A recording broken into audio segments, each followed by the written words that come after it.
Electronic configuration of hydrogen. Hydrogen जिसका atomic number 1 represent करता है कि इसके वैलेंस शेल में 1 इलेक्ट्रॉन मौजूद होता है। चलिए जानते हैं कि किस तरह से इलेक्ट्रॉन की फिलिंग की जाएगी इन सब शेल में हाइड्रोजन एटम में। जैसा कि हम जानते हैं कि ऑफबो प्रिंसिपल के मुताबिक हम इलेक्ट्रॉन की फिलिंग करते हैं increasing order of energy of sub shell में।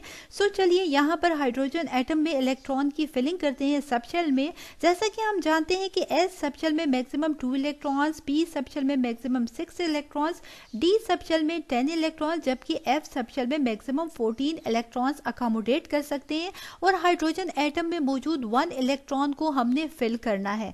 सो सबसे पहले 1s सब शेल होता है जिसमें एस सब शेल में मैक्सिमम 2 इलेक्ट्रॉन्स अकोमोडेट कर सकते हैं और यहाँ पर सिर्फ 1 इलेक्ट्रॉन मौजूद है। सो 1s1 यहाँ पर हमने फर्स्ट इलेक्ट्रॉन को फिल कर दिया। सो इस तरह से हाइड्रोजन एटम की इलेक्ट्रॉनिक